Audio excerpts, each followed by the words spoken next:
Yep. We good? Good afternoon, class. Hello. Thank you for your time. This is the A team, not to be confused with the A team from Hollywood. We are much more knowledgeable and a lot better looking. Welcome. Oh, my name is Tyler Kitson. Ryan Pumford. Anthony Mancini. Robert L. Saunders from Saunders & Saunders.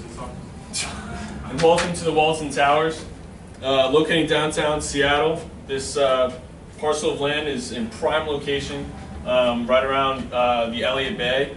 Our parcel is actually split up into two parcels, both totaling just under 61,000 square feet. As you can see, existing, we already have a parking lot and a structure as well. Just getting on to the point of proximity, we have an immense amount of recreational uses, retail, and transportation, making this a primary location for tourism, which is a main focus of ours. There are several parks, a Ferris wheel, an aquarium, numerous docks, including a cruise ship dock, ferry terminals, and a fireboat dock as well. Being in such a historic and architectural area, downtown Seattle is the perfect place for redevelopment opportunities. As we know, the city has planned their waterfront revitalization plan in order to redesign 1.5 mile stretch of the waterfront. Not only is the city looking to improve the area, but so are we. Oh, wow. Okay. Throughout our design and concept planning, we tried to figure out what was the best and highest use of this area. We came to the conclusion that nothing would be better than developing two high-end luxury hotels with a combination of high-end retail and condominiums. Not only does this attract tourism, but will elevate the quality of the area and attract new wealthy source of people who will indeed spend money and increase profitability for surrounding businesses. As we can see here, there tends to be a tendency for upper scale, upscale, and upper mid-scale to really, be digging in the pipeline. Unfortunately, as you can see here, there's very minimal luxury hotels being developed or even thought of at this time.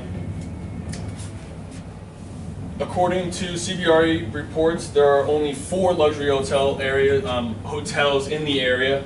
The Fairmont Olympic, the W, the Grand Hyatt, and the Four Seasons. The 4 hotels only account for 19% of all luxury and upscale rooms available in the area, and only 3.5% of total hotel rooms in the entire area, and that includes everything from luxury all the way to independent.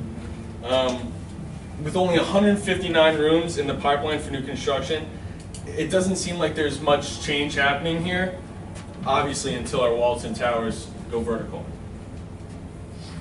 Oh. Not only is there an extreme minimal selection of the hotels, but from research, the leisure and hospitality employment growth has been on a steady decline, and we're hoping that with the construction and the availability of our Walton Towers will increase the employment rate and give jobs to locals around the area.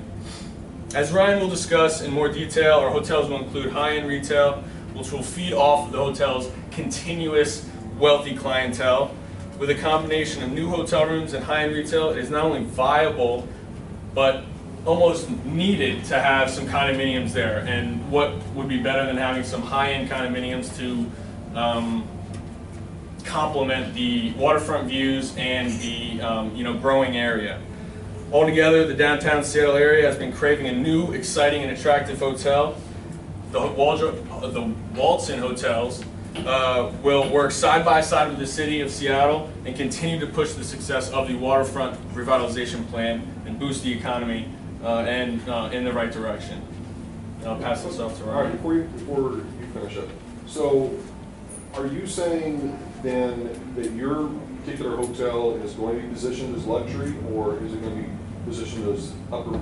No, it will be positioned as luxury. Okay. Yes. So in your mind, what percentage of the market should be luxury overall? overall of, I think it was No, 3.5%. what should it be? Oh, what should it be?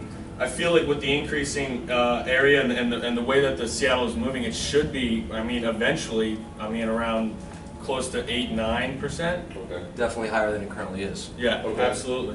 Because, you know, In the direction that Seattle wants to move forward, and as you saw through the plans and the revitalization plan, they're really trying to move to a higher level of enjoyment and attracting more and more tourists. And what better way to do that than to attract the wealthy, you know, higher end, you know, my only concern with demographic. that is that, you know, obviously there are only so many luxury hotels that can be supported. Agreed. And my initial, you know, sort of reaction from what you were saying, it was almost as if you were saying, all right, we want to bring the luxury up to the same level as all of the others to make them equal. Well, And you I know, don't we're think not that's what expecting to get up here. Right, That's just, it won't happen. right, But I mean, to grow Right. and to make progress alongside of the revitalization plan is ideal.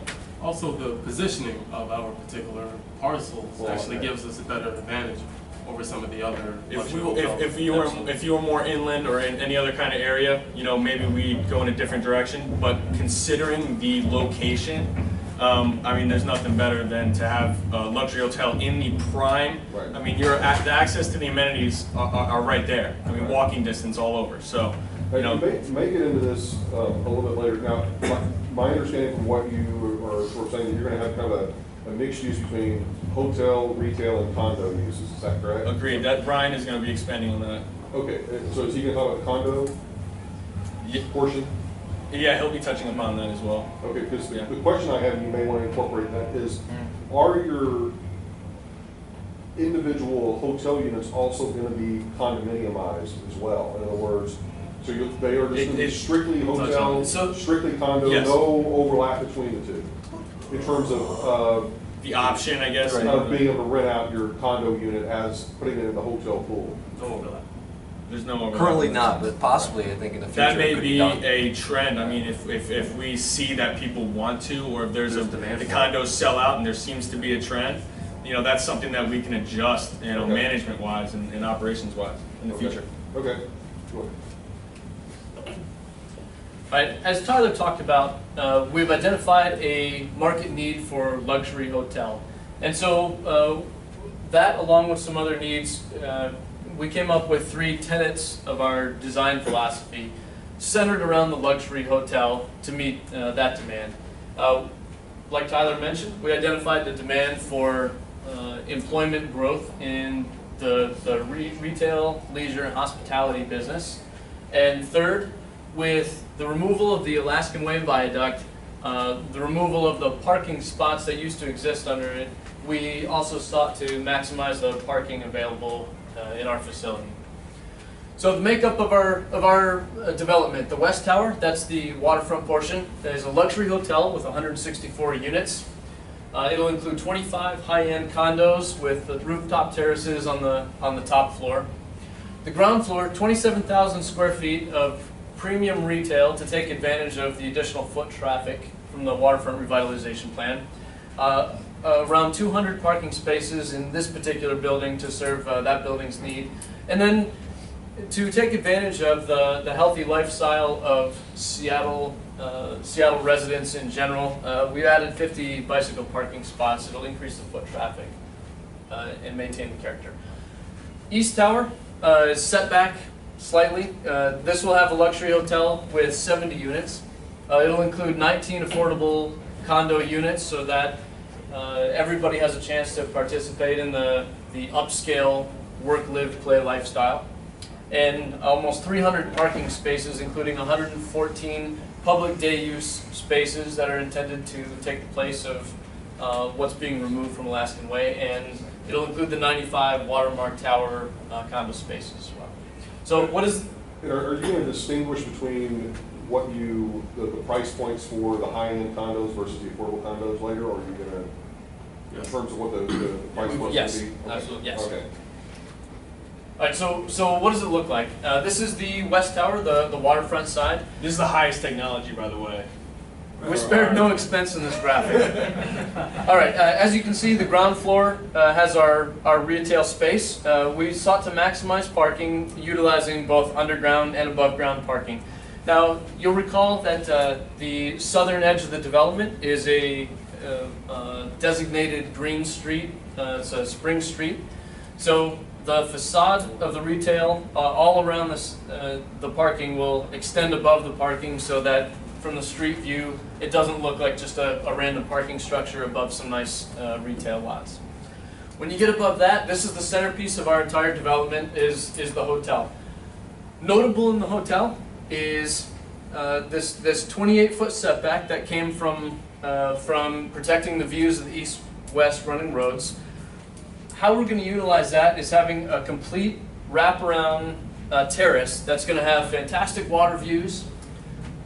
We hired Gordon Ramsay to put a restaurant in overlooking the green street, and some of the high-end hotel suites will be on the east side with a spa and other amenities with waterfront views. And then, as Tyler mentioned, the condos on above the hotel with a rooftop terrace, giving that absolute ultimate luxury lifestyle option. This is to scale as well.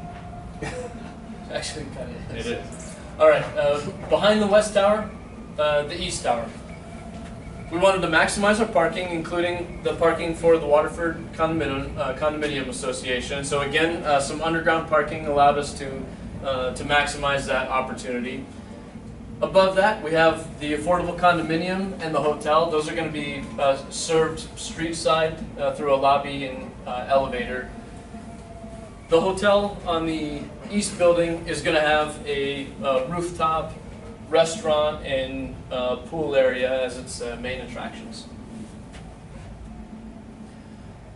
These two towers together, the Walton Towers, represent a very compelling development, and as Anthony is going to talk about, a great deal for all the parties involved. I'm going to briefly run us through the deal structure. 18 Development will offer to pay $25 million to the sellers for their property. 18 will also grant the sellers the right to retain all their revenue currently from their parking spaces. On top of, we're going to give them another 100 spaces of revenue. Our alternative offer will be a 25-year ground lease at $1.25 million per year. It jumps. Go one more. So the funding and the deal structure. Prudential Insurance will be our joint venture partner in this development. We have a long relationship with Prudential Insurance, which means we're a relatively low-risk developer for Prudential Insurance. Prudential Insurance will fund 90% of the capital required to develop this mixed-use project. 10% of the capital will be contributed by us.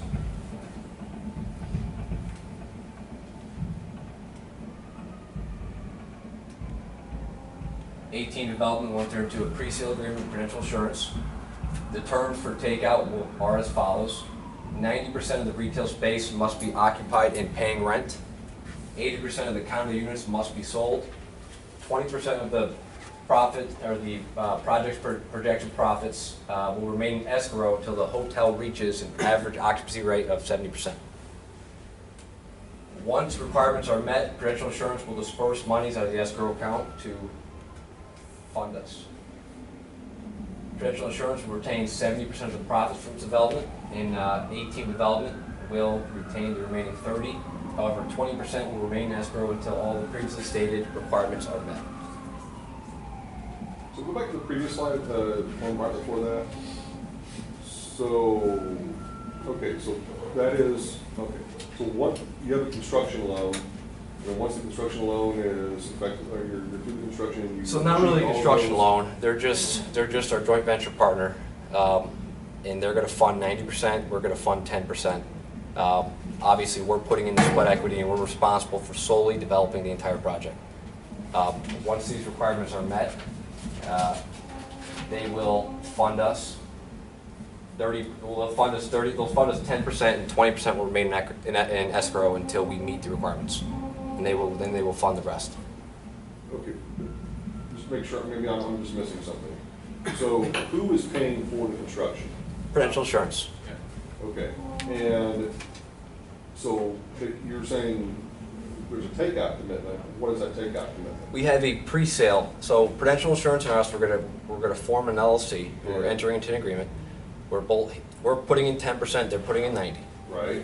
We are in turn building the project, No. and then we also are entering into a pre-sale But agreement. they are paying all of the construction cost up front, is what you're saying? The LLC is, so the 10% and the 90% and the LLC are paying for the entire development, Okay? okay? So what is this money that they're effectively paying out of the, you're saying that money is not going to be released though from escrow? From that LLC, correct. The money's not gonna be released until we meet certain requirements. So it is a pre-construction, How does it- I guess, notion. We need to sell out, those. We have certain requirements we have to We have to meet meet until before we Prudential get that will money. relinquish funds. So your equity is gonna fund all of the upfront construction? Ours and Prudential's, correct. We go in with 90% and 10% of the development costs in total. It's not a split of the construction costs. Right. It's a split of the entire development Right. cost. Right. But what you're saying then though is that no funds are going to be dispersed. Until the requirements are met. Correct. So we'd have to pre-sell and. Prudential put protections in. They just basically want to make sure that we commit to our end of the agreement and we're able to. Okay, so let's just Do such. hypothetical for a second. So let's say that you don't reach those particular metrics. What happens? It stays in escrow until we do, and if we don't get paid. Okay, so it's only you as a developer that's not being paid. Correct. Correct. Okay. All right. Next turn over to Robert. All right, so I'm going to break down the financials of our entire development. Of course, if you guys have any questions, feel free to ask. All right, as it's already been mentioned, the breakdown as far as the uses are concerned are retail, well, high-end retail, a luxury hotel, both affordable and luxury condos. We have some parking, and then obviously some of the open space development and the infrastructure improvements. Now, I'll break down all of this information for you so it'll be a little bit simple. Essentially, the luxury hotel is about 293,000 square feet of space, and the development cost of it is $102 million. So pretty much what it breaks down to is about $244 per square foot in construction costs. Now, our condominiums, both luxury and affordable, we have about 60,000 total square feet. A little bit over that, but overall it costs $20.2 million, which breaks down to $336, give or take, per square foot. Then our high-end retail, which is almost $34,000, is actually one of our most inexpensive to go. It's $4.9 million to, as far as construction costs are concerned, which breaks down to, $144 per square foot.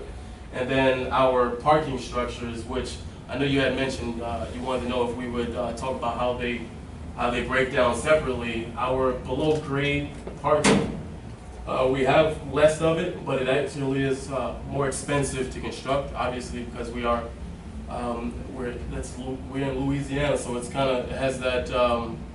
We're up in Washington. Sorry, Louisiana, Washington. Same place to me. Tomatoes come out. But I love the place. It's a beautiful place. Beautiful, beautiful place. Anyway, they're below that water level, so it costs a lot more, as you can see. Effectively, in hard costs, you're talking about $140 per square foot, as opposed to $65 per square foot with the above grade. But again, overall, together, we're looking at 243,000 square foot of parking space at a total cost of $23.5 million, which gives us about, in total, $97 per square foot in construction costs. We also, you can see down here, we added a contingency about 1% just to give us a little break if anything were to happen, plus or minus. So in total, our total construction cost is $152 million for total development, which breaks down to about $240 per square foot. All right, the next thing, as far as our yearly revenues, the places where we actually get revenue from is our high-end retail space and our luxury hotels. Now, as far as the hotel, our revenues are estimated at about $58.6 million. That's our potential gross income. And then as you can kind of see there, we're looking at $12.9 million, give or take, as far as vacancy loss, which would give us an adjusted revenue of about $45.7 million. Then with our operating expenses included, we're looking at an effective gross income about $45.7 million. Now, as far as the high-end retail, we're looking at $2.2 million in potential gross revenue with vacancy loss of just $0.1 million. So that gives us an effective gross income of $2.1 million. And the parking, we did include it just so you can see where the revenue is coming from. However, as Anthony did mention, we will not be retaining the income for the parking. This is all going to Gonzaga University as part of our deal structure.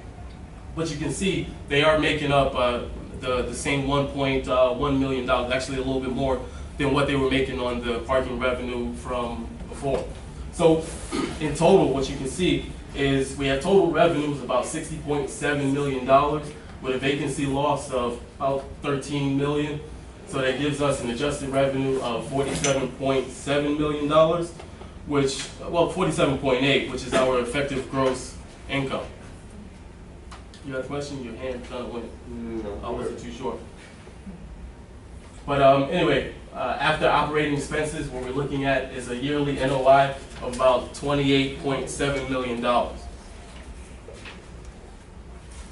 as far as our sales revenue, we do have both affordable condominiums and luxury condominiums. So what we're looking at is we're looking at sales about $57.2 million for our luxury condominiums with a $5.7 million vacancy loss, and which gives us an adjusted sales about 51.5 in net sales. And then our affordable condominiums, which we're looking at about $5 million as far as the total sales, and very, very low vacancy loss because everybody's going to want to be at the towers. But anyway, what we're looking at adjusted sales, about $4.7 million in adjusted sales. So altogether, we're looking at $62 million in gross sales with $5.9 million or $6 million in losses as far as vacancy is concerned. So we're looking at a total adjusted sales of $56 million. Now here's the big deal here. I don't know if I need to teach you guys what ERG means. However, just in case you need some help here, our I stands for our income. In this particular case, our NOI comes to us, as I told you before, at $28.7 million. Our R, we're going with an assumed cap rate of about 7%, and which, excuse me, so that would give us a value, our Walton Tower is valued at $410 million. Now, give me a second here. In my upper left-hand corner, you're looking at our project IRR is 27%. The developers, which are us, the 18, one of the best developers you'll ever meet, we're at 63% IRR. And then our partner goes out with a 8.8% IRR. Now there are some assumptions that need to be mentioned there. The project IRR is at the 5-year valuation milestone in which we're projecting to meet our requirements at that particular time. And then the developer, which is us again, this is pretty much our IRR once we get bought out, once our interests are bought out by Prudential. And then Prudential's IRR, which is the pretty much 9%, they're into this for the long term. So we're not really factoring a sell price for them. We have a 25-year hold period for this IRR. However, there is no sale. That's why it's still it's pretty low considering everything else. All right. Any questions? Good job. All right, so in summary, Walton Towers is that perfect complement to the downtown Seattle revitalization plan, providing attractive returns for Gonzaga with an initial windfall of $25 million in long-term parking revenues. For Prudential, in this low interest rate environment, 8.8% is a sizable return for any company, and provides added value to the downtown Seattle area by drawing in more people, making this high-end project allowing it to assist Seattle in becoming that premier work, live, play destination in the country. Any questions? Okay, so, all of the other teams, you have the same information. To what extent do you feel, and I'm gonna ask everybody the same question, so I expect you to respond. To what extent do you think that they were realistic with respect to the total square footage of uses within the project? Do you think they were in line with what your team was? Do you think that they were too high, too low on any particular, the allocation of uses?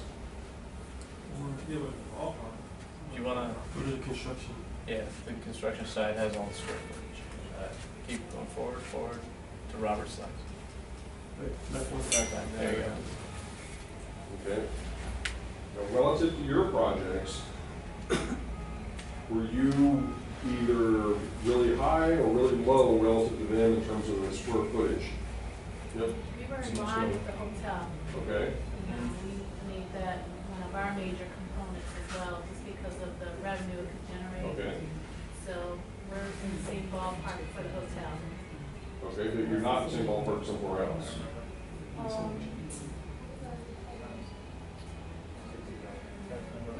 Actually, retail sales, we had a little bit more residential. Okay. All right. Now, in terms of We're about the same too. What's I that? think that we're pretty much in line with. Okay. And without getting too overly specific, do you think that your projects relative to theirs in terms of, first of all, the overall construction cost and land cost and the deal that they did with Gonzaga, because my recollection was that you guys had about $150 million in total construction costs, right? And you were going to pay about $25 million to the Gonzaga plus the annual parking revenues of Existing plus 100. Yes. Yeah. Yep. Okay. 177 all So in. the other teams, were y'all anywhere close to that same sort of dollar Valuation. amount expenditure for construction cost and for land acquisition? Or were y'all way above, way below? We're almost similar to them, yeah. Close. Okay. All right. Now, what about the capitalized value? You guys came up with 404 million or 490 million, 400 million plus, okay, as the capitalized value of the project. Now, it's a little bit of a stretch from, I mean, you know, once again, the idea that you've spent 150 million plus 25 million plus this annual fee that you're gonna pay Gonzaga, so all in, just roughly, you've got about 200 million-ish in total expenditures, I mean, roughly, and you're saying that your capitalized value is gonna be double that. We just 7%, correct? Yes. In the current interest rate environment, I don't think in this location 7% is I think it's a fair deal. Well, okay, but to get that number, you've also got to ensure that you're being Our assumptions, realistic sure. with respect Sure. to the actual revenues that you're gonna I generate think- relative to the cost, not your operating costs Right. associated with the property. And so, now, once again, my question for all of you is, number one, are you anywhere close to the 404 million on your capitalized value? In other words, the overall project valuation upon completion? No. Where were you guys roughly? I mean, that the income is a lot less. Your income is a lot less. Yeah, we're about averaging about $5 million for the hotel, Okay. and And Just what, about. what do you think is the driving difference between? yeah, I mean, I'll have to figure out like how do you guys, All in versus. what was the metric? Yeah, like what What price I'm trying- point are you guys at? Is it not an issue of trying to Yeah, make yeah, a point? yeah. Here's what I'm trying to get you to do, is to start to think, okay, And Mark, we what were is like it? 10 million on the hotel and 5 million on the office building. Yeah, Yes, is you're what, at So like 15. But that's a lower end, whatever it may be, and you have It's not the Wilson Apples to Towers. oranges. Apples it's to oranges, the Dustin. point. Fundamentally, the point is simply looking at what is your expected revenue stream, what are your expected operating costs, and then ultimately, comparatively speaking, are you, anywhere, not not suggesting that all people should Sure. subscribe with No, the but same we're in one. the That's same, not my we're in the point. same ballpark. I think we may be a bit aggressive, but I think this was just based off market research at a high-end level. And all I'm trying to do is just to say, okay, let's point out where the differences are so that we can Sure. effectively reconcile Right. Agreed. where, you know, who made what assumptions. Right. Yeah. Because if you're predicating your whole project on the idea that we are a premium, Right.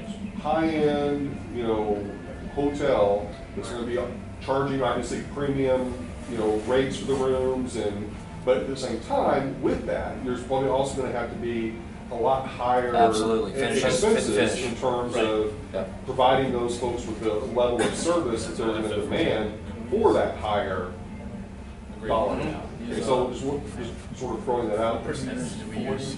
Yeah, It's like probably 20%.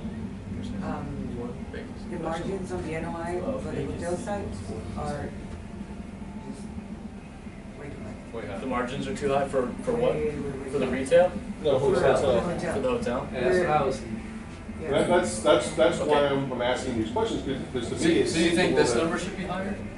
Well, no, yeah, how do you get the revenue? The You're operating saying it's expense operating or? piece. Oh, operating Usually about- expenses, yeah, okay. Normally, I will tell you, if you look at the concept in the STAR report, Mhm. they tell you that the margins on the NOI is about anywhere between 27, I believe, 27 and 30% margins on the NOI. Okay. And that's a good margin for a luxury hotel.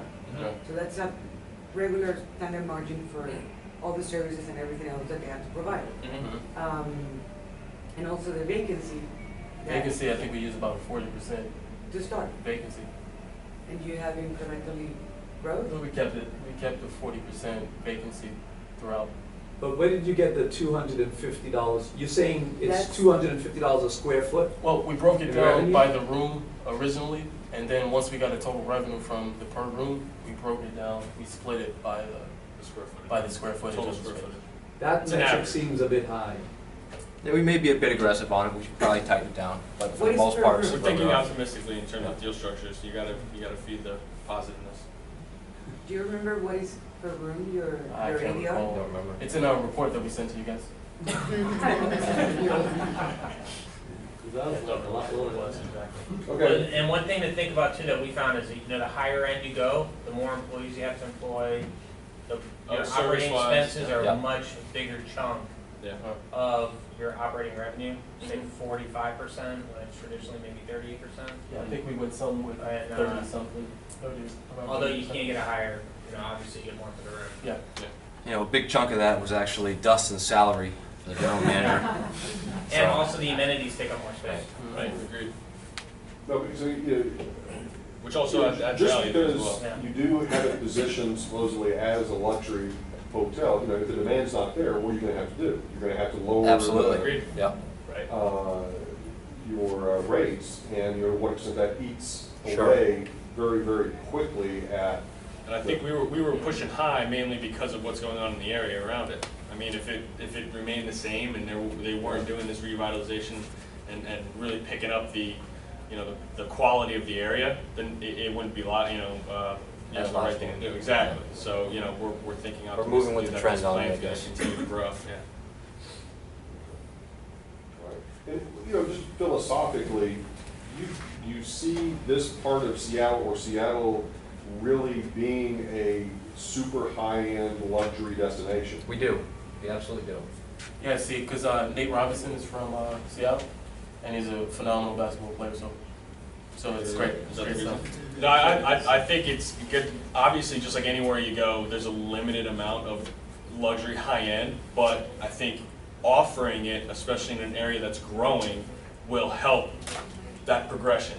You know, I'm not necessarily saying that they're high now, but it will attract more of those tourists, you know, especially from overseas or coming right across, who really want that on the water, right next to the amenity feel with, you know, the high-end retail on the bottom. I mean, that's the way they live. So, I mean, if you can bring that in along with the growing, you know, area around it, I mean, there's nothing better. I mean, it's going to continue to help, you know, the surrounding areas around it as well. And who knows, once the success of the Walton Towers goes up, you know, you might see a growth in luxury towers around the area once the demand starts to increase. Absolutely. Sure, there's It's- not a it- high-end luxury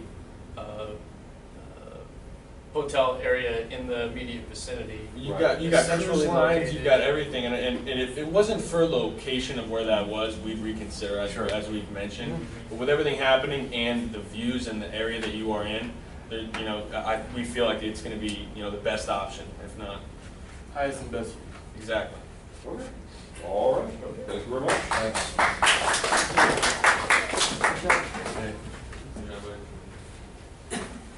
Okay, who wants to go next? So Mike. Okay, first up to the microphone goes.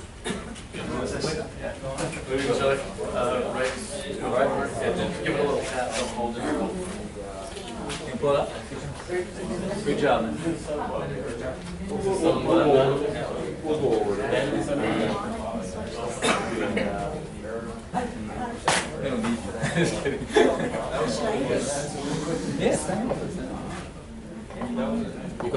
You can whisper. We'll listen. I heard you talk today, so it's all right.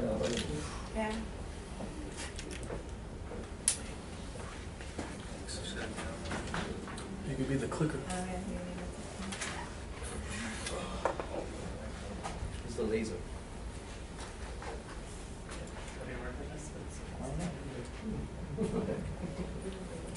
Right?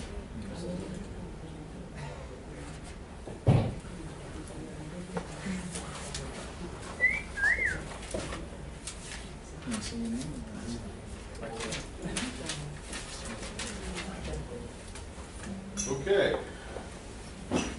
We're all ready. All right. Hello, everyone. My name is Mark Branca, and let me introduce our team. I'm Dustin Anderson. And Alyssa Schachter. We are Team 89. Let me give you a little background on our site. The site is in the heart of Seattle's waterfront district, and it's one of the fastest growing cities Seattle is in North America.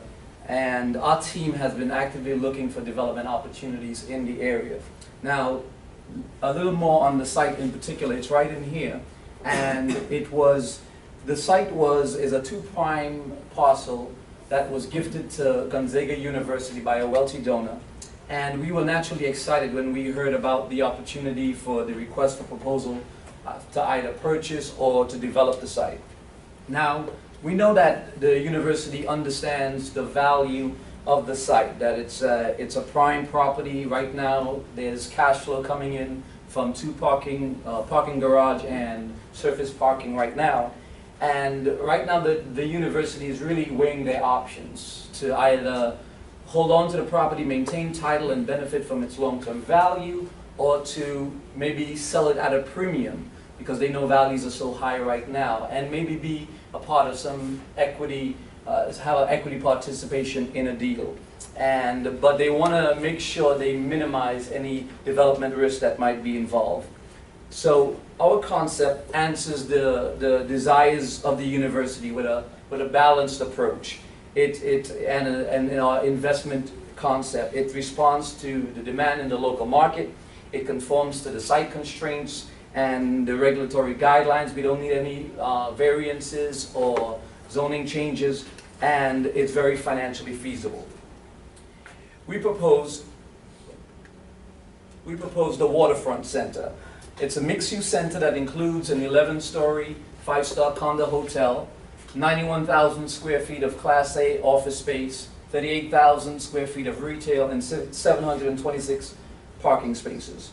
We intend to purchase Site 1 for $22 million, giving the university a premium for the site, and develop Seattle's own intercontinental condo hotel. That'll be here on Site 1, the site that's closest to the water. It'll have a 3-story parking garage and ground floor retail. For Site 2, that's the site in the back, we're going to develop 11 Waterfront Tower, a Class A office building with ground floor retail and parking, and the parking garage is going to be big enough to have also public parking, which is going to generate significant cash flow. The university will contribute the value of the land for Site 2, which is $9.4 million, and which will be a 70% equity interest in the deal, and it'll give them a preferred cash return on that, and they'll also have a 40% value at reversion. And we will also give them a buyout option. So if they would like to hold on to the property and use it for future expansion, they can do that. Now to talk a little bit about the market analysis. The site is located, like we said, in the central waterfront area in the city. This is our site.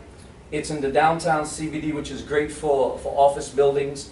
Class A occupancy right now is at its highest in 7 years. And so it gives us room to really make an impact in that area. There's growing, right now the rents are at about $33 a square foot, and we think with a new product we can definitely get that. There's a lot of tourism around the site going on right now with the aquarium and the famous Space Needle very close to it. The Port of Seattle is also a great asset that's right here. It brings over 800,000 visitors to the area every year. And so obviously our site will be a great place for a hotel, and because a lot of travelers are coming in, it'll also be a great place for business travelers to come in, because we're offering a luxury condo hotel. Let's see, for over here we want to look a little bit at the city and some of what's in the pipeline. Right now the city is trying to really spur redevelopment in this area, and this whole idea of walkability in this downtown waterfront district. But right now there's not a lot of developable land there right now, so we're really in a prime location, and the timing of it is really significant because they intend to get rid of what is the viaduct right now by 2018, and once that's removed, it's going to really increase the value of the site. So being able to get in right now is going to be really crucial for our project. And so overall, we see what's in the pipeline. We know that there's a strong market demand both for office and for hotels, luxury hotels, and there's also a great demand for residential. So that's why we have this play on the condos as well. I'm going to give it over to Dustin. Okay. A couple of things about the site that's important and Seattle's vision for the area. Here we have the Alaskan Viaduct, and that's planning on coming down by the end of 2018. And the city's got a number of items that they're doing. One is they're getting rid of the viaduct, and they're going to divert all that traffic into a tunnel. So that's something that's going on right now. All this drive lanes are now going to be converted into more of like a local area where it's more pedestrian friendly, as well as public transit. And the big challenge with the city is the loss of all the parking underneath the viaduct. All that surface parking services, the Great Wheel, all the retail locations down there, as well as restaurants. And so it's a big concern not only for the city, but also for the business owners down there. So that's a little bit about this particular area. And as you can see, we have our two buildings that we're proposing, the hotel condo in the front and the office tower in the back. This is our stack or breakdown of each one of the buildings. The Intercontinental Hotel will be on the waterfront site, 15 stories in total. We're going to have 3 floors of parking. And the development costs are going to be $110 million for this project, and it'll take about 24 months to do. Now this all falls within the existing FAR and zoning requirements, so this can be fast-tracked to construction. The second tower in the back, 11 Waterfront Tower, sits on the half-acre lot. We have 13 stories with 6 floors of parking and retail both on both projects. Total development cost on this is $50 million. One of the items that we incorporated in the hotel site was an interior corridor. Real important component for the city was to allow Western Avenue, which is traditionally the retail driver. They really want retail there, so we put the interior corridor to draw people through the building. This is more specific on the hotel, so 36 condo hotels, that's 3 stories on the top. And how those condo hotels work, if people aren't familiar with it, is what am I saying? They're condos. So you purchase them, you can live there 24/7 if you want. But if you leave and you want to rent your place, you can just throw it into the hotel pool and the hotel, they'll rent it out for you. Benefit for the hotel is they get to keep a percentage of that revenue. I think we have 30% of the rental rate that we get to keep. Also, for the people purchasing it, they get all the amenities of the hotel. So if they want their room cleaned, they just call down and they get their room cleaned or room service. And there's obviously going to be some association fees associated with that. The hotel is 202 rooms, and we have 323 parking spaces. This is more than enough parking that we need, and the overflow parking is going to be that short-term parking that not only the city wants, but it also has a significant impact to our performa. We have just under 26,000 square foot of retail, and it shows that interior corridor to promote walkability. It also helps define the space for the retailers. 11 Waterfront Tower, one more item. We are going to be going for LEED Platinum on this building. Since we are going to be operating it, it's not only important to the city, but it's important to us as operators to try to increase our operating expenses on the building. The 11 Waterfront Tower, this has 91,000 square foot Class A office space, 403 parking spaces. Now we're designing this parking garage to be a flexible use space. Mark will get into more of the details of the partnership that we're going to have with Gonzaga University, but we envision the university in the future, or having the capability in the future to be able to use this building, much like we use this building down here in the Central Business District. So these parking garages can be the flexible space where they could be converted into more offices or classrooms or meeting areas. And this will have 13,000 square foot of leasable. And this one will be going for a LEED silver rating. I'm sorry, the other one, I think I said silver, we're going for platinum, and this one is silver. Again, this just shows the general area, and Western Avenue is at it's been historically the retail front. It's really important to the city.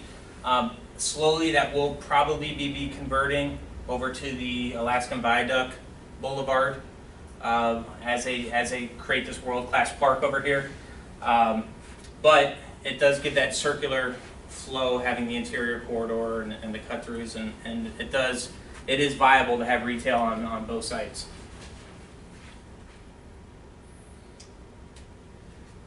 Yeah, it didn't look good on my computer either, but this is our Project Pro development schedule for both projects.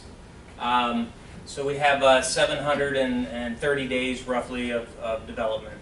And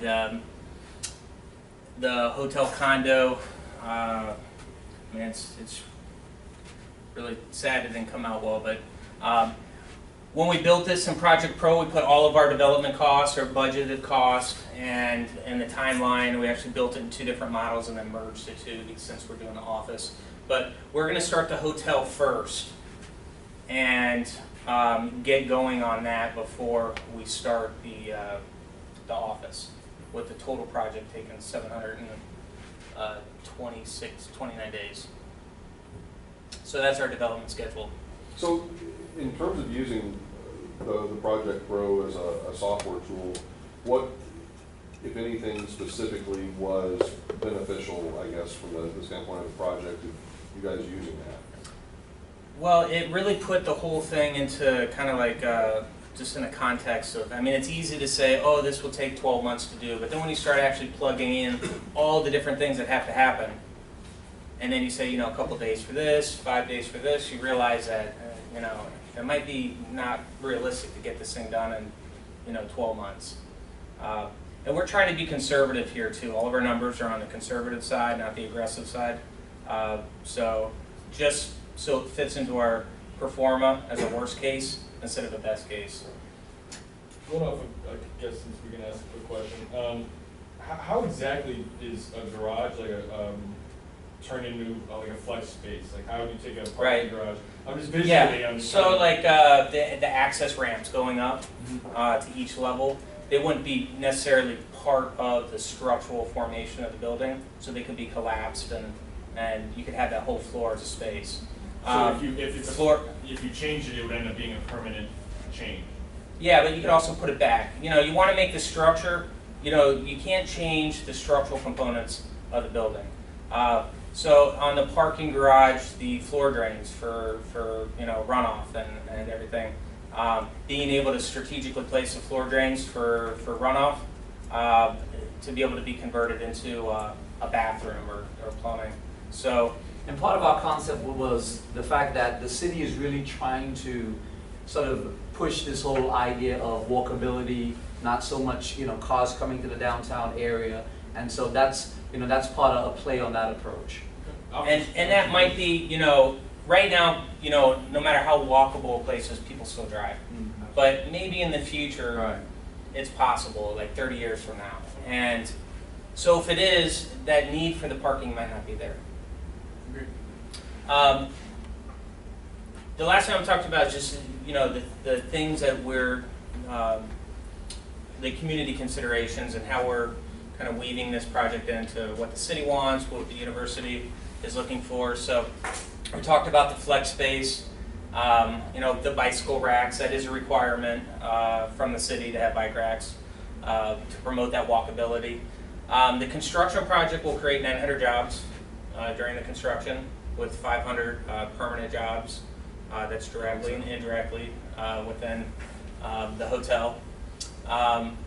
You know, the other part of our desire for the Seattle area, yes? Question, how do you calculate the directly and indirectly? That was a figure that we pulled off of, I don't remember the name of the report, but it was a hotel report that, and again, that's kind of how I knew that, you know, a luxury brand takes more people to run than, you know, a non-luxury brand. But they had a ratio per number of rooms to how many full-time employees would take to run the place. I think it was 3 to. I don't think it was just in the hotel. The reason it's indirectly is because the hotel guests themselves also bring people like other jobs, more retailers, more into other community. The aquarium, like when the demand in the hotel goes up, then the jobs are going to be spread out. There's more jobs not only within the hotel but also in the community because of the hotel. But those are not indirect jobs related to the hotel. Those are What does direct create and indirect? indirect. Yeah, there is an indirect to the indirect, just hotel are servicing the building is, laundry, yeah, you know, things that are not doing in the house, but Right. are related to the hotel. right, like indirect would be, you know, maintenance agreements with local contractors for the building. You know, that's one more building they have to service, then I have to hire, you know, 2 or 3 more people. No, I mean, the whole thing is that you're right, is normally you calculate per room, that is, in Yeah. a luxury hotel, then you create 5 jobs indirectly. And I'll find that report. It was it's a nationally known, you know, report for that they do on hotels. So that's with the jobs. The so this whole area, you know, it's much like, you know, with the seaport, it's much like Fort Lauderdale, where people really just stay in a hotel just to leave to get on the boat. They don't stay around and spend their money here.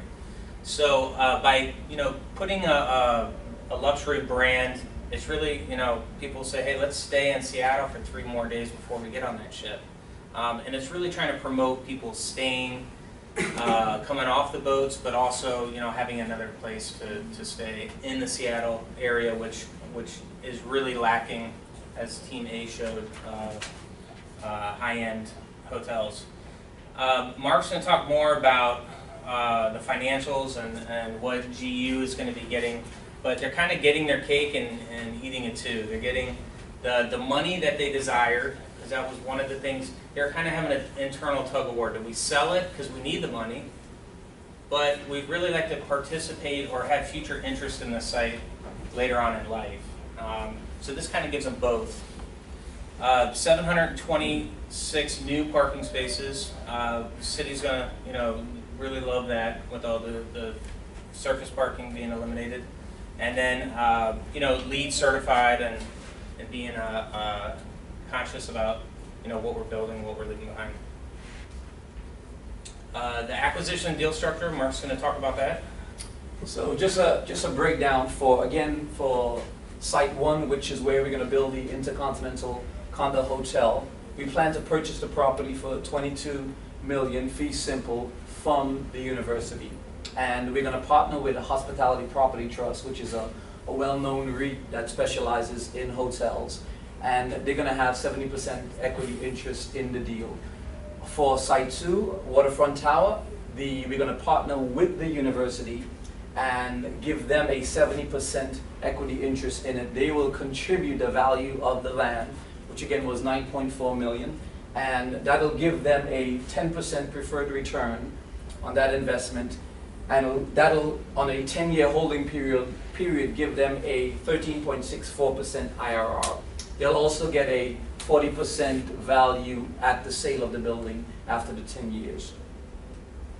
This is the breakdown of the development budget for Site 1, the Intercontinental, the total development cost, and this is taking out the upfront condo sales because the entire budget was $110 million. So we took out the condo sales here, and so we plan to get a construction loan for about $70 million. The HPT, their equity will be $17 million, and our equity putting in is $7.3 million. For the Site 2, the Waterfront Tower, the total cost, $51.8 million. We have a construction loan of $38.8. The university, the value of the land will be $9.4 million, and our equity contribution will be $4 million. Now, it's important to note that both construction loans will be taken out by permanent financing, and on both projects, we will be about 75% leverage on each of them. This gives you a sense of the cash flow and the overall returns. For the Intercontinental, we are going to see about, on average, before tax cash flow of about $5.3 million from about the second year, and 81% of that comes from the revenue that the hotel is generating. It's based on the equity contribution. By year 10, it'll be about a 25.3% cash-on-cash return. Our equity partners, HPT, will see a 30% IRR. We'll see about a 38% IRR. For the Waterfront Tower, the university, the site we're going to partner with the university on, we're going to see a before-tax cash flow on average at about $1.1 million. It's important to note that the parking garage is going to generate about 41% of that cash flow. And so by year 10, that'll be about an 11.1% cash-on-cash return. GU is going to see a 13.64% IRR, and we'll see about a 19% IRR. Oops. What happened there? Back up. So in conclusion, we're sort of giving, like Dustin said, we're giving a balanced approach to really have the university get sort of their desires met now and for the future. We're giving them a capital infusion of $22 million for Site 1, and we're going to partner with Hospitality Property Trust. They specialize in these types of products, and we're really approaching this with community considerations that will promote the redevelopment and go along with what's going on, the whole push to revitalize that community in that area. For Site 2, Waterfront Tower, we're going to have this 70-30 partnership with the university. They'll be the majority owner. That'll give them about an $800,000 annual revenue each year, and they'll also give them the flexibility to convert that tower for a secondary campus in the future. Again, we feel like our approach sort of really answers the university's desire to give them some value now and in the future, and it also answers the market demand. It fits within the site well, and it goes along with all the regulatory guidelines, and we feel like it's the right product in the right time. That's it. So one of the things that you guys proposed that the previous team did not was 91,000 square feet of office space. Can you just talk at all about why you came to the conclusion to include office space? Well, again, because the university, you know, in their approach, they were looking to see how they can maintain ownership and seeing if that was an option. So we thought that this would have been a good approach to not only give them that opportunity to maintain some ownership in one of the sites, but also, you know, the office, the market for office is great right now. Alyssa did the market analysis, and rents are high, vacancy is low.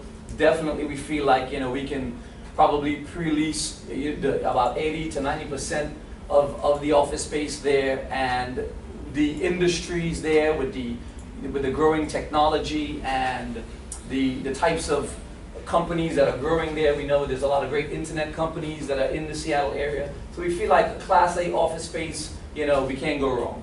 Okay.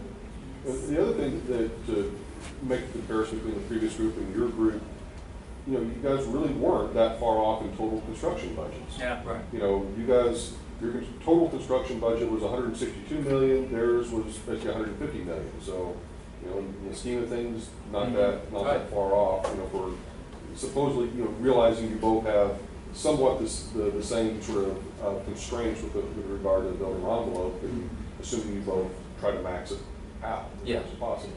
So, but the one thing that obviously was significantly different, you know, your cash flows, as you had already articulated, were, you know, substantially less than the previous group. So, any other sort of further insights as to, I guess, did they underestimate their expenses and you overestimate your expenses, or do you think that you got it right? I mean, we kind of went over it over and over. I think we're pretty close, and again, this was with a 5.5% interest rate on 75% leverage. So we took out obviously all of our debt service there, and about $5 million. We're seeing about, I think it was 5.3 or so million on the condo hotel, and that also includes, like Dustin said, when, you know, condo owners sort of put their units back into the pool to be rented. So we're also generating some rent from there, and it includes the retail space, it includes the parking for both sites. So maybe a comment on the office if I could. The reason we didn't do the office is we actually came to the same conclusion they did, that rents were high. And our theory is when rents are high, you sell or you don't build. We just got a little bit nervous that the market may be toppy at the height it was. That was why we sort of held Yeah. back. The reason why this works so well is because they're contributing to land. Right. So we just thought that really we wanted to, you know, our interest really is the front site, to run that as the hotel and have, you know, complete control, no partnership with the university.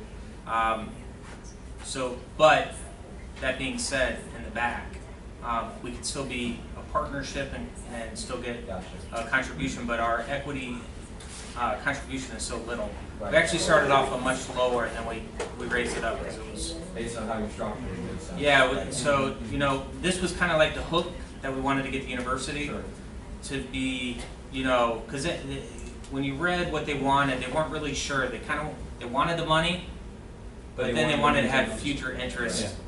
You know, because universities think, you know, 100+ years in the future. So it was an ability to do both. Let me just say what Alyssa was saying for her. Based on the market research that we did, she saw that, you know, historically, you know, occupancy has always been really high in that area. So we don't feel like, you know, it's sort of like topped out and, you know, there's not much value in the future.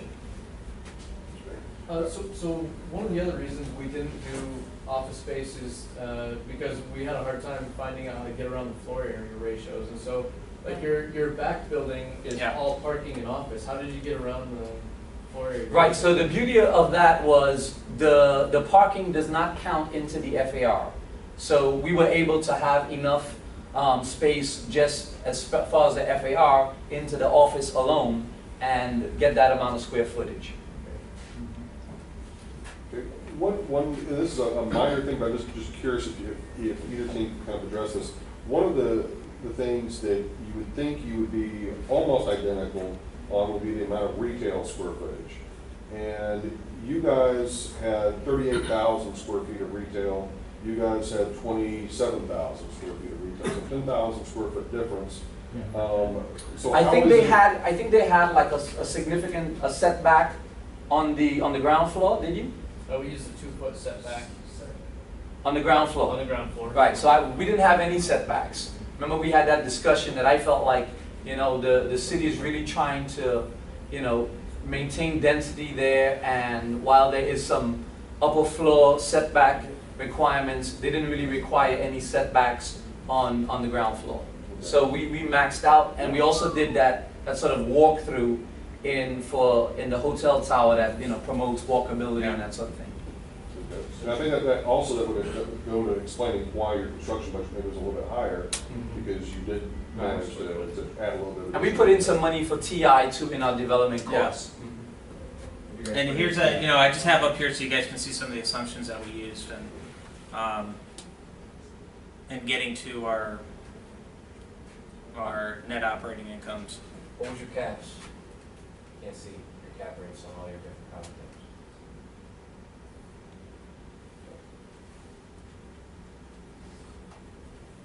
Well, what we did here was we did like a backdoor analysis to figure out, you know, what's the maximum we can pay for site 1, and we did it for site 2 as well. But because we were partnering with them, we did sort of like a future value to show them, okay, well, if you maintained the property, this would be the future value of it, and that was a 3-year future value, giving us time to develop the site. So we're saying, hey, you know what, you're not losing any value. We're going to pay you the future value up front of 9.2, and that's going to be your contribution to the deal. So it's very, very little risk for them, you know, as far as the university. Okay, so go back to your actual presentation just for a second, to the PowerPoint slides. Oh, sorry. Go ahead. For the slide with the goals and the jobs that the hotel created, how do you distinguish between, in an area like this, how do you distinguish between the hotel created jobs and like other things like the boardwalk or different hotels? How do you distinguish who actually created? That the hotel jobs number we actually got from a publication that said if you have this many rooms and you're a super luxury hotel, you're going to create this many jobs. And it doesn't matter what area or other hotels or features? No, it was just as simple as that.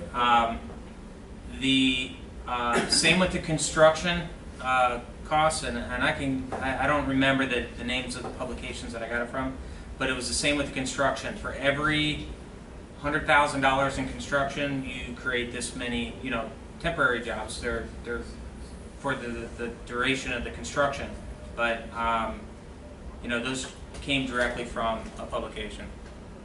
How do we get back to the PowerPoint? Here. Do you guys do anything for Miss Wilson, like a dedication for her or anything? We put her on the last slide at the very bottom. The second to last, yeah, this one here, slide 17. Yeah, right here. Yeah. No, but you know, we were thinking about maybe writing her name in the sidewalk when it was wet. Okay, so one of the things, go back to where you've got some of the renderings of the actual, right there, actually, perfect. So what did y'all use to actually do that? Because obviously some of the teams, you know, Okay. what I had said to you guys, just use, you know, Excel, that's perfectly fine. But it looks like that you may have used like what, Google Earth or Well, SketchUp or something, so kind of. So Mark is like the SketchUp king of doing the detailing. I actually had fun with this. I built it on SketchUp, and you can take an overlay from Google Maps. You just type in the address, and it'll actually overlay it in the correct dimensions. And then you really just draw the buildings, and then you pull them up, and you can create all the structures. And then you just look at, you know, Google Earth to see how high many floors, but it's all to scale. So it's really neat. And Mark is really talented with, you know, he did the more, you know, detailed on the. Yeah, well, once you're able, the great thing with the SketchUp is that once you build a model, you can then drag in the sort of 3D view and plug it and have your site be already plugged in. You know, so that's the cool thing with it, because it's a Google product.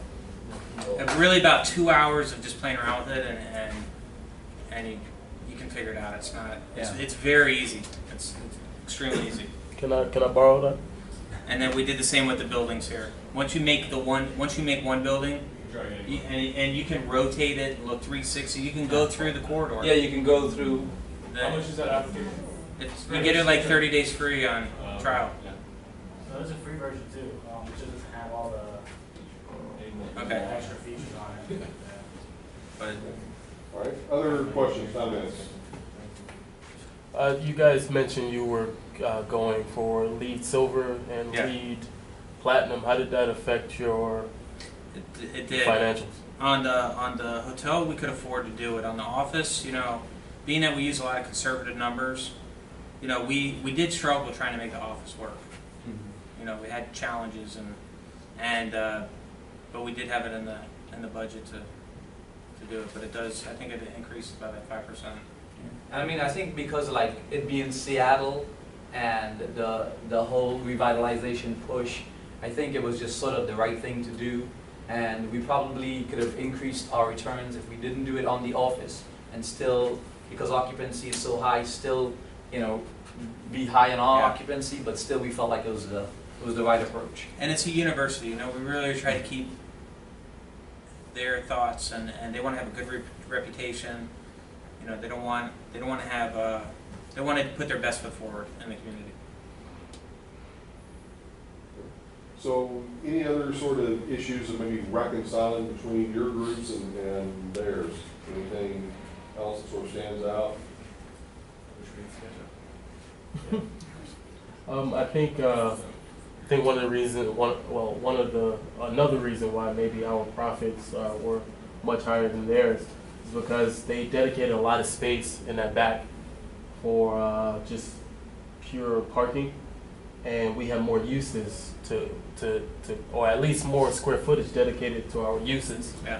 than they did. So that could have definitely contributed to why our When we did the highest and best use analysis, parking was the highest and best use. Like We continued everything to add else. it and add it and add it. We were just like, Yeah, okay, if you could let's do a get more 50-story floor. parking garage, it would have been perfect. Yeah. I don't know if someone would park on the 50th floor, but We it's go to the 7th over there. You I know. have Yeah. trouble for that. And remember, the city kind of wanted to have more parking there, and they were sort of requesting, okay, well, anything that happens with these sites, we would like to have some parking included. Yeah, So- people only drive around in a circle so many times before Yeah. nobody will just. This is over here. This was the project that you entered into the MIT competition. Mhm. How'd you look at it after you saw the winning ones? Did you see anything you could have tweaked, or what were I don't think your they've thoughts come about- out with the winning ones yet. Oh, they haven't? No. Okay. How'd you deal with the height regulations for the hotel and office market? Mark, you wanna? We stayed within the height limitations. I forget what was the maximum height there. 160 on residential. Right, so we stayed within both height limits because we wanted to try to, if you wanted to go for a variance for that, it would have pushed the project back an entire year. And we wanted to sort of get in there right now while values were increasing before the viaduct came down, and so that was our approach. And the other thing too is to take into consideration is even though Seattle doesn't have in their zoning, they don't protect people's rights for views and things like that. We are dealing with the university that's sensitive to the community. So we are all of a sudden this residential tower in the back here. You're going to have a lot of people that aren't going to be happy about this because you have this great view now and now it's gone. So without further complicating going through the zoning changes and having that public forum, this allows us to kind of to get right in there. All right, anything else? Okay, good job. Is that your clicker? Right.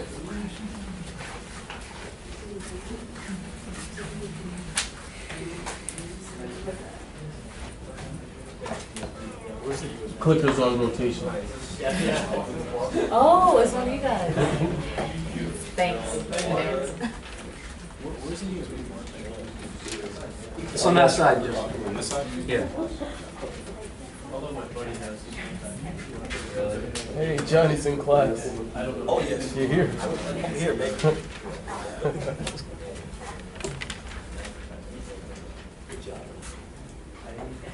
Phenomenal job on this.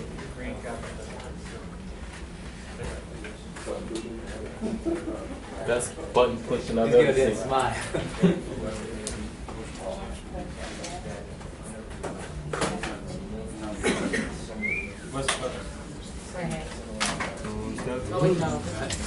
Okay, you guys ready? You want to take a quick break? You all good? You want to you want a break or not? Everybody fine? Let's do it. Okay, let's go. Okay. The Good JJ squad. afternoon, class. We are the Waterway Development Group, and I am Janae Valentine. Kathleen Mitchell. Justin Velez. Juan Manoso. Johnny Studstill. And we're here today just to talk to you about a proposal for the two parcels, the 1100 and then the 1101 in downtown Seattle. So just to talk about a little bit about our background, we have been in the industry for about 20 years, and we have a diverse portfolio ranging from larger properties to smaller properties. With this here, we wanted to focus on Seattle because we've been tracking its movements and its growth for the past 10 years, and we found this opportunity and thought with the viaduct, this was a great opportunity to really get involved and leave our staple on Seattle and its waterfront. Okay, so with our vision is to create a mixed-use lifestyle in downtown Seattle's waterfront district. And we basically broke this up into 5 different parts. We wanted to first talk about our partnership with Gonzaga University and also Myrtle Woodson's vision. And their vision really is to give easy public access to the community, also tourists, anyone who is coming within the city. Also, we wanted to enhance on the Seattle's waterfront revitalization plan. And with this, we really found a way to give free parking and also museum space. And with that being said, the museum space, we plan on dedicating it and calling it the Gonzaga Woodson Museum. And I'll get into greater detail on the next slide. We thought that a mixed-use project was the best way to approach this. For the waterfront parcel, we plan on doing retail on the bottom, and then as it goes up, we plan on doing residential. And behind, we're gonna make the second parcel a little bigger, where it's gonna be the ground is gonna be ground parking, and then we're gonna go into residential in the back. Okay, so what are you getting in return for this free public parking? Well, it was actually, they wanted to have a part where it was in the deal structure, I do believe, that we give a section of free parking or something for the community. So we decided to do that in our second parcel in the back. As well as add the museum to contribute Right, to that. as well as that, Okay, yes. and then how are you making money off of that? Are you gonna talk about that? Yeah, we're gonna talk about that. This is just all right. a quick, brief overview of the vision. Next, we realized that this would be a great financial investment because it's gonna allow really the viaduct is gonna be a great way to bring in more business, more tourists. It's gonna make Seattle a premier location, so that's why we thought that this would be a great idea. Also, we plan on really working with the city, with public partnerships and civic engagement, just to show not only the city but the community that we are invested in them, and we really do want to have good partnerships moving forward. So with that being said, I'm gonna let Justin step in. Whoa. Yeah, sorry guys. Fancy.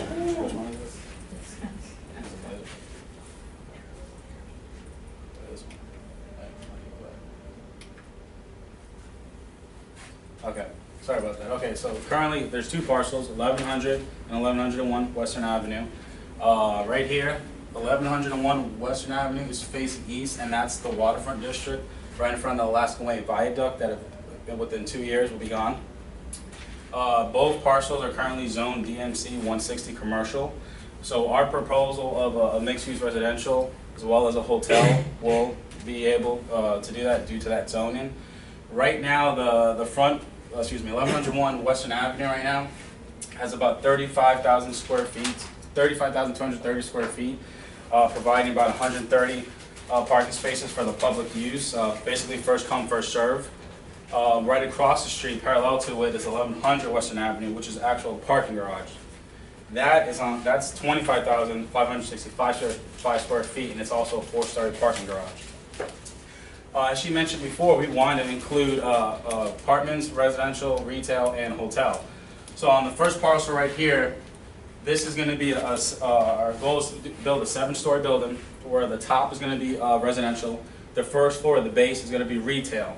And the further slides, I'm going to show you graphics of it. And the side of it will be a museum dedicated to Gonzaga University, based on Myrtle Woodson's deed of transferring it. Because we really want to include a recreational site to that. Sorry about that. Okay. And this slide here, I pinpoint 3 of them. I don't know if you guys can read it. 3 of the biggest attractions within the 3-mile radius. As you all know, Seattle is huge on historical events. They're a big residential and family-oriented area. Downtown Seattle's been there for years, and there's a lot of history there. And what they do not have so far is a history museum. As you can see here, they have the Seattle Great Ferris Wheel, you have your Seattle Aquarium, you have your Seattle Art Museum, and then you have your Elliott Bay, which is also the waterfront district. Right here is the viaduct. Once that goes away, our residential area, residents will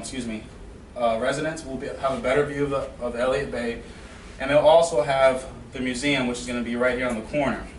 Now, once this museum is put there, now you're going to have a full square area of the recreational areas, not including the art museum, aquarium, and now our history museum. Across the street from it will be our hotel. Our hotel is going to be 20 stories high, and that's including the parking garage, for the first level of retail. To the next slide for you guys. Okay. Right now, who this is going to affect is predominantly about 20,000 residents in density live in the area. The total of the downtown area is about 618,000, excuse me. As you can see here, this is a Google SketchUp image. This is our site here. This is the whole downtown area. I want to give you a better aerial view of it, and this is the viaduct and the Elliott Bay. Okay. Then I broke it down for you by the boroughs of what the population is. As I mentioned before, 618,000 live in the downtown area. Our site is right here, 1101 Western Avenue is right there in Belltown, which is a population of about 8,953. So those are the primary residents that I am thinking about when we said we wanted to really impact the local residents with the museum as well as the retail. Our retail first floors are going to be boutique shops to complement the history museum, as well as the retail across the street that in the hotel we're going to build.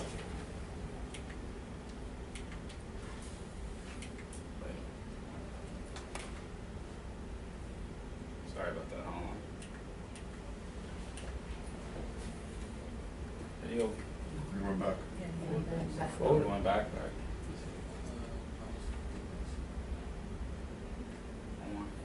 Sorry about that, guys. Keep going. One more. Okay. Now, this is our breakdown. I know it was hard to see visually.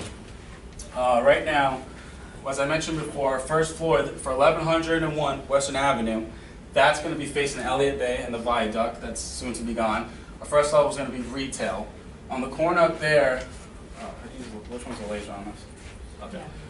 The corner up here is going to be the art museum, which would be right here on this side. So this whole corner will be the art museum. The whole first floor will be retail, and as you go up, it's going to be residential. Now, across the street, 1100 Western Avenue is going to be the hotel, also retail. First floor is going to be retail. We're also providing a parking garage with 280 spaces to provide for the local residents, the visitors, everyone. And that's going to be 20 stories high. The reason we have 2 different heights per parcel is because we want to have both parcels to be able to have a view. The residential view will be 7 stories, there's no one in front of them. So we were able to lower it without being too high. The back parcel, which is the hotel, which is here, will be able to see over the residential and still have a view for the hotel residents as well as offices, as well as office use, excuse me. So are your retail use is only the first floor only? Only first floor only, correct, on Okay, both, so on both parcels. How did y'all manage to get 48,000 square feet of retail? And then, It's 2 floors, Will. oh, it is 2 floors? 2 floors, excuse me. Okay. And the concept, I'll get into the concept a little bit, but the total square footage for the hotel is 280,555 square feet, as you can see there. And the residential, which is this one, facing the viaduct in Elliott Bay, is 253,000. The two-story. Do you think that 287 parking spaces is sufficient? Based on the regulations and on the coordinate zone, is yes, we do. Because we also stated that there's also parking on the first floor as well as that garage. Okay.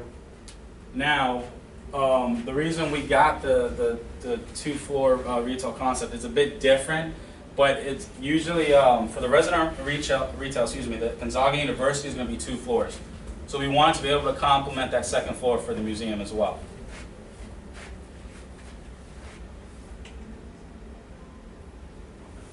Okay, and then just to talk a little bit more about our retail, we found that there's 10% of Seattle's population lives downtown, and as we all know, it is constantly growing, so we really wanted to put in that retail aspect into our mixed-use project. We found on LoopNet, we found a comparable, and it was the 48,542 net square feet. And as far as our retail, what we're gonna put within our development project, it's just a few of these down here that you see, like the Starbucks. We have a small wine store that we wanna put in, small bakeries, just things that are light.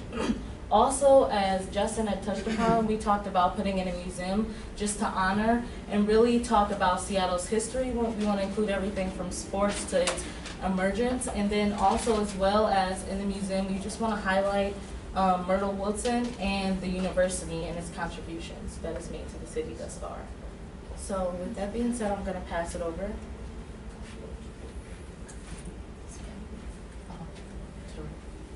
Okay, originally our group didn't have a hotel component, but after further research, we thought it was imperative that we did have a hotel component because we are trying to do things with the city and we want to get fast, approval, things like that.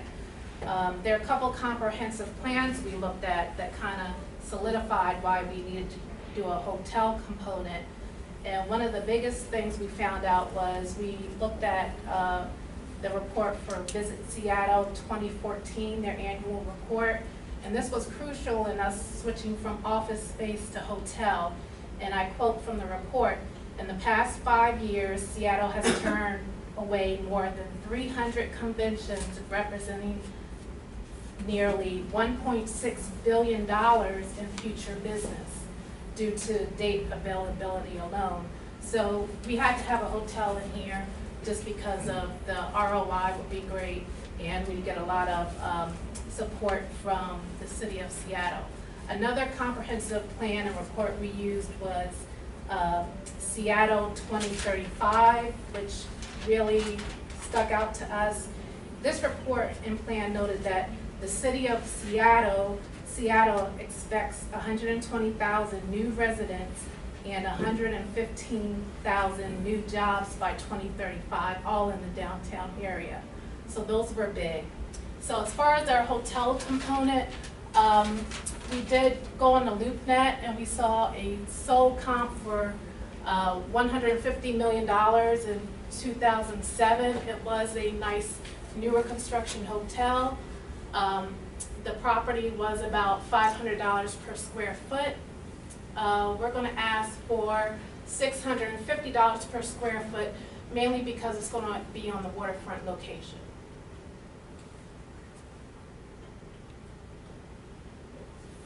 As far as residential, our total area will be 253,245 square feet at $500 per square foot. We looked around all through downtown Seattle. We found on Realtor.com the average price per square foot.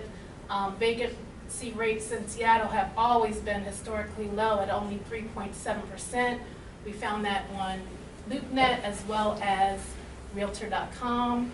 This will be a full-service building with water views and underground parking.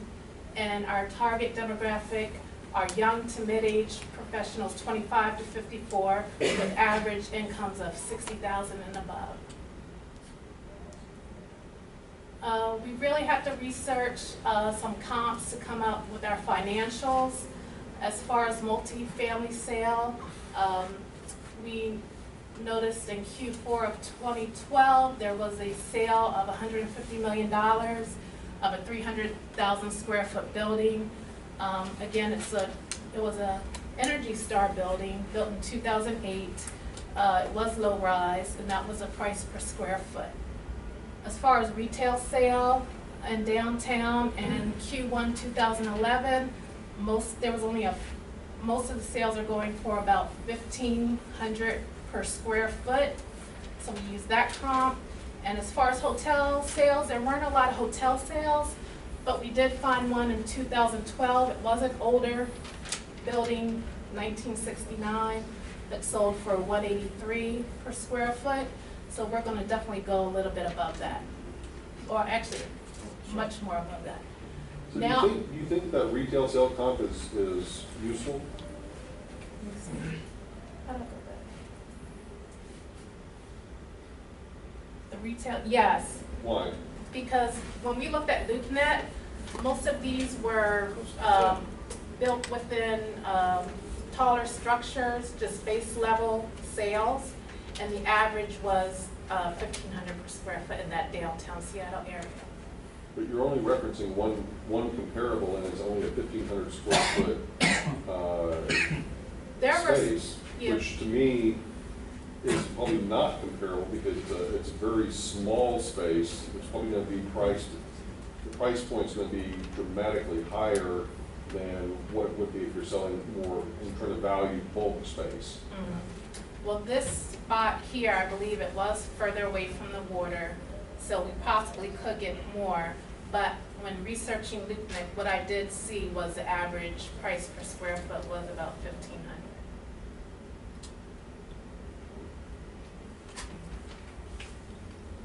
And now I'll turn it over to Johnny and Juan for our details on our letter of intent and our financial overview. How you doing, guys? I'm going to touch on the letter of intent, which consists of our two parcels, 1101, which consists of 287 parking spaces, and also including the inspections, which consists of our survey, our permits, etc. And also, we also did a split between Gonzala and our waterway development group, which is a 40-60 development completion split towards Gonzala and our group as well, and a $5 million contingency agreement. So to clear up what Johnny was saying, we're basically approaching this project as a condo. We're gonna sell out the hotel plus the apartment building and the retail. So we found the total construction costs were gonna be about $185 million, and the profit was gonna be, after calculating the soft cost, it was gonna be around $150 million. And here you can see the sale price per square foot of each unit. The 250, I believe, is for retail. 650 would be the hotel, and 500 would be per square foot would be for the condos. As Johnny was saying, our financial strategy is to find two equity partners, one contributing 20% of equity and the other one contributing 30%. Our group will contribute 50% of the construction cost. And we are entering a deal with Gonzaga, where Gonzaga will actually hand us the parcel of land without cost. But because of that, they're going to have 40% of the profits that we make on this development at the end of the project when we sell out. And here you can see our returns after soft costs are taken into account, and our Gonzaga will be taking around 31 million in profit, and our company will be taking around 54 million in profit after we take into account our development fee.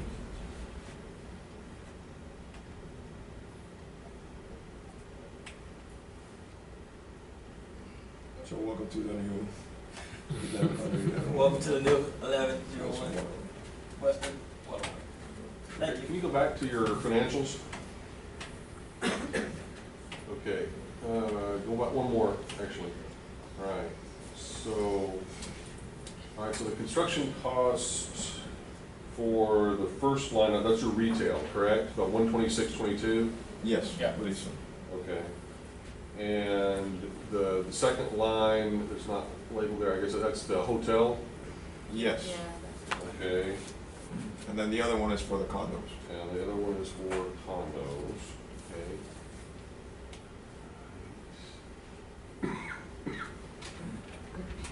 Now, one of the things I'm trying to reconcile in my head is